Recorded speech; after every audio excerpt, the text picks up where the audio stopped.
Thank you for taking the time to join me today. My name is Dave Goodwin. I'm the head of digital transformation here at Zinier, and I'd like to talk to you about a concept of when on time is too late for your field service organization. Now, the service industry is a market that's been ever expanding and ever changing. It's the nature of services. The movement away from brick and mortar customer interactions towards a more virtual experience has created new opportunities for growth and expansion that haven't existed before. Brands are constantly searching for ways to increase their revenue while also being acutely aware of the need to ensure the highest levels of customer satisfaction.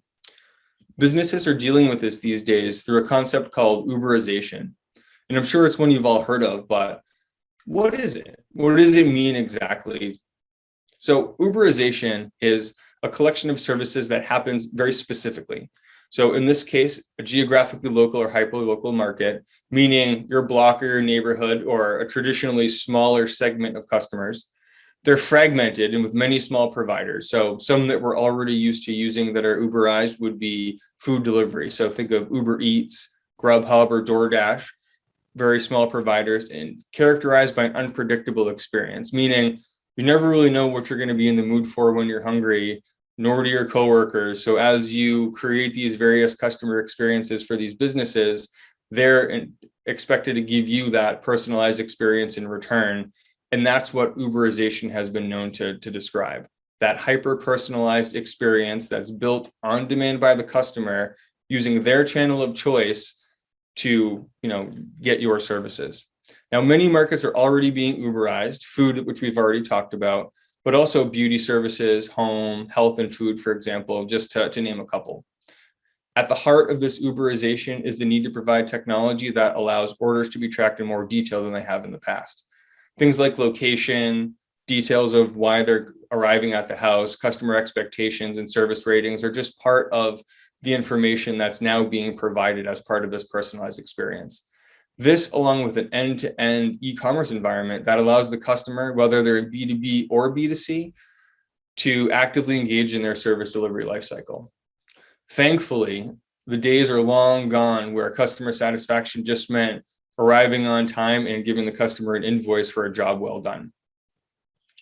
Nowadays, and regardless of your field service technician mix being organic, third-party, or hybrid, it's important to realize that an Uberized customer experience is one that's going to affect not only your relationship with your customers, but your entire organization. Now, in the home services industry, it's become standard for customers to be notified at each step of the service process. Waiting without knowing, like this young lady right here, has become unacceptable. It's important to know what's happening at all times. And those days of those 4-hour service windows, thankfully, are finally coming to an end. Now, I've recently gone through a home improvement project of my own. I had a bathroom remodel where we gutted the whole thing and ordered all new vanity appliances for the bathroom, tub, and whatnot. And we went through one of the major hardware retailers here in the United States. And I had an experience just like I've been describing. Email was my channel of choice. And I gave them my email address. And as I made the purchase, my receipt of the purchase, my delivery date, and all my information became part of a growing email thread that kept me notified when the vanity was being shipped, when the parts and pieces were moving around. And I did encounter an issue which really highlighted the importance of having this all be digital and an Uberized experience, to where it was damaged in one of the warehouses en route. And I was notified as soon as it was damaged, and I was given the option to go to one of their brick and mortar establishments, check out the piece for myself, see if I wanted to live with the damages and just get a discount on it, or if I wanted to wait for the new piece, which has already been ordered and was already on its way. So I elected to not get the damage. Unfortunately, they had drove a forklift through the drawers in the front of it, so it wasn't really anything that could be easily repaired. But it was really nice that I never had to wait without knowing. I knew exactly what was going on. And even though the results weren't optimal for me, we both dealt with it together, and I was aware of what was happening the entire time. And I still got my vanity. And even though it was a little bit late, I still had all the information I needed to plan the rest of the contractors and the rest of the folks around it, so there wasn't any big project delays. So it's pretty critically important for your customers to have that kind of experience, so they continue to work with your brand as they just go about their lives.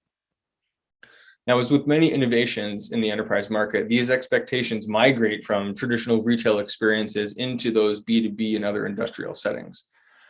My expectation might not have been there if I didn't have Uberized experiences in the past, to where I could look on my mobile device and see things happening and being alerted in real time so I could make the best decision for myself as it occurred and not have to deal with things after the fact. Today, when people expect to have that same personalized experience in an enterprise service engagement as they do when they're standing on the street corner, as I've been describing, waiting for an Uber or a Lyft. Not only that, but they expect to be able to dig into the details of their past experiences with you and be provided with on-demand service metrics as to how your relationship is working.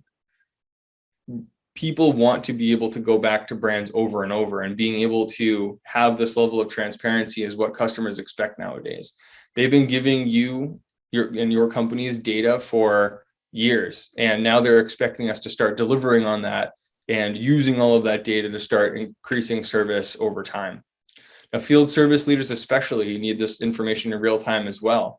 Their revenue, profit, and jobs all depend on it because the customer is holding them to an ever higher standard.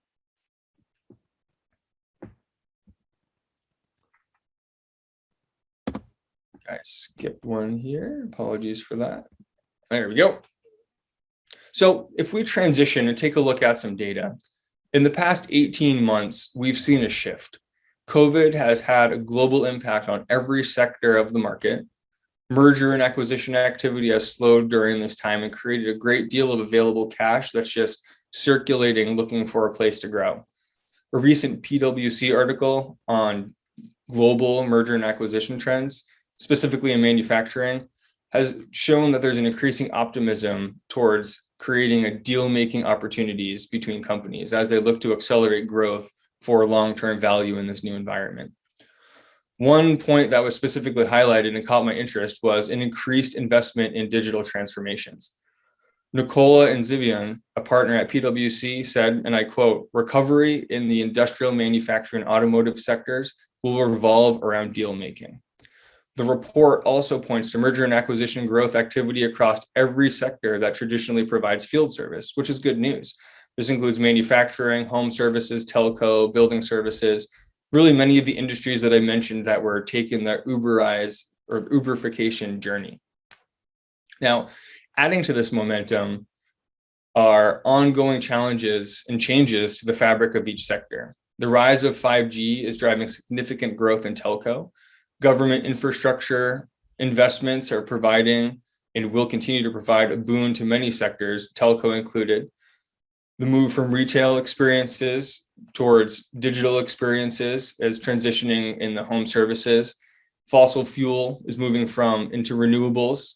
And all of these companies are buying other companies, merging with competitors, and expanding their own businesses in order to take advantage of this new environment and the new ways to grow.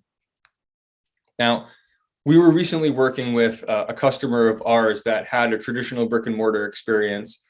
Again, they were in home services, and their brick and mortar experience was one to where you would come into their establishment, you would be able to see, if you continue on with my bathroom remodel example, you'd be able to go into a mock bathroom, see everything with the nicest cabinets and the nicest countertops, work with one of the consultants there and say, this is the bathroom I want with these fixtures and this hardware and all the finer points.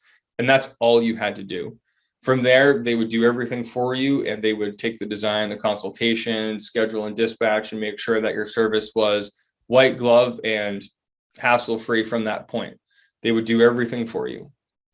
Now, when COVID hit, obviously you can imagine they ran into a big challenge with only a brick and mortar establishment to be able to rely on. Their profits went to zero. So you can imagine what impact that would have on your business if one of your bespoke white glove services suddenly had zero revenue. So what they had to do was change, and they had to change quickly. So within the first couple months of COVID, they started to shift from that retail establishment and building it into a virtual experience to now, they were based in the UK. So before the second lockdown wave hit in the UK, they had transitioned that entire business unit to one that was virtual and brought revenues back from zero to higher than what they were in the brick and mortar establishment. So these two major shifts they need to provide these digital capabilities to modernize the service experiences for customers while being able to bring in and sustain new lines of businesses. This can be done through mergers and acquisitions or growth, but they're having seismic impact on the markets in the service industry today. So I'd like to take a second and just pause here to share an experience we've had with one of our customers recently. So back in 2019, we were working with an industrial field service company that had a typical challenge of the time, one that many face still now, which is how do we grow faster and solve our ever-increasing revenue goals while still having top-notch customer experience. In order to do that, they decided to create a new division of the company that was comprised of current employees and some new hires. And this new division was set off with its own set of challenges. So as a spin-off business, you can imagine what might happen if you had completely different workflows that you had to manage, tighter SLAs. So the business that they spun off from had SLAs that were in the days long. Now this new service offering is going to start in the 4 hours and less. So much tighter SLAs, parts, materials, and inventory had to be tracked differently, and the job types were different. So it was a fundamentally different business offering that was being put out there into the market. And during the early stages of this transition, the company was able to sign deals with 2 of their largest existing customers, which was great. Now, as part of these deals, a date was set where they would start outsourcing some of the work to this new business unit that had just spun off. And the team at the time had decided that it was more important to meet the deadline, and it was best to focus on utilizing their current digital infrastructure and solutions versus taking a look at anything new. So they adopted the current technology and they tried to do what they could to bend their existing tools to meet these new demands. But unfortunately, there was no amount of elbow grease that could massage the existing solution to one that would work for this new business. And in their first month of operations, they were only able to provide their customers with a 62% SLA adherence and a first-time fix rate of 68%. And no matter what world you live in, those aren't good numbers. So it's important to examine what happened, right? So what went wrong? What went wrong is they started too late and they did things in the wrong order. They tried to bend their existing technology to meet new demands instead of approaching it with taking a look at the challenge first and seeing how new and existing technologies could meet these demands.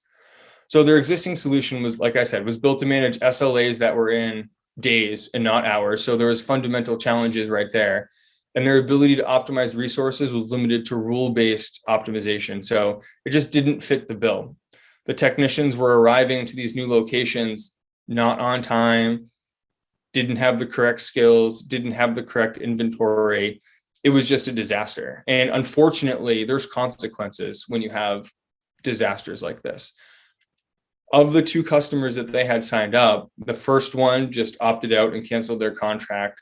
And the second one was given a tremendous discount to be able to give the company an opportunity to fix their challenges and make right.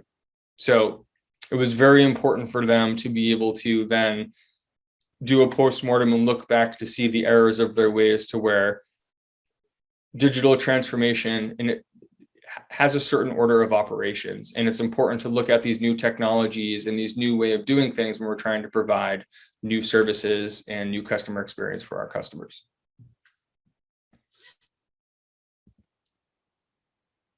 So as brands look to increase their revenue through expanded services like we've talked about and start to provide this Uberized experience that everyone now expects, it's critical to plan not just for what's happening today, but what will happen in the future. And this includes making room for the unknown, taking time to consider the digital capabilities necessary to support expanded business needs are going to be absolutely critical to minimizing the possibility of failure. That's exactly why we talked about that story just a minute ago. Digital transformation is something that needs to be thought through and planned out so we can not only solve today's challenges, but make sure we're not putting ourselves in a box that we're going to have to build out of for tomorrow's challenges. Now, Steve Jobs is an entrepreneur we're all very familiar with. And he was well known for a method called bulk planning, where he would plan out things as much as 10 years out to be able to solve the challenges of today while still hedging himself well against the future. And in 1993, he came out with the Apple Newton. This is an Android device, and it was nothing like this, but it was the very first PDA that they had. And when it was released into the market, it wasn't that big of a hit like most of those PDAs back in those times. And while it wasn't a huge commercial success, those patents that Apple filed at the time would eventually become what we know as the iPhone, which I believe is probably the most popular phone of all time, which kind of can help paint the picture as to why digital transformation and future thinking is so paramount to sustainability and just success of business growth. It is absolutely critical that field service organizations stay ahead of the game by becoming early adopters of these new technologies. Analyzing the future state and allowing those to drive decisions will be absolutely key to capturing market share and ensuring customer satisfaction during this growth phase. The scariest possible outcome is allowing all of this growth you've worked for and positioned yourself for to just choke out the organization. Planned growth should never end up being realized alongside a decline in customer experience, customer service, or revenue. Now, transitioning over to the Zinier platform, it is the very first low-code, no-code platform with drag and drop that is specifically designed for field service purposes. It takes the best in breed of standard field service management capabilities like core AI and machine learning and applies them to traditional field service use cases to take you to places you couldn't go before. This modular solution can be used to help you deliver unique workflows across your user base, different experiences to help support the service journey as you seek to capture these new opportunities in the market. Unlike any other solution in the marketplace today, which are difficult to change and intended for a very unique, linear, and singular purpose, Zinier's solution is meant to be future-proof. Solve those challenges of today while giving you the flexibility to position yourself for tomorrow. We've been constantly able to deliver these innovations to our customers in weeks versus months, and at a fraction of the cost to deliver the highest ROI possible. So when you're considering your digital transformation plans, we would love for you to consider us. If you have any further questions, please feel free to click any of the links below in this webinar or to contact us directly. Thank you again for your time today. Really appreciate it. Again, my name is Dave Goodwin. I'm the head of digital transformation here at Zinier, and I appreciate your time. Thanks and have a great day. Till next time.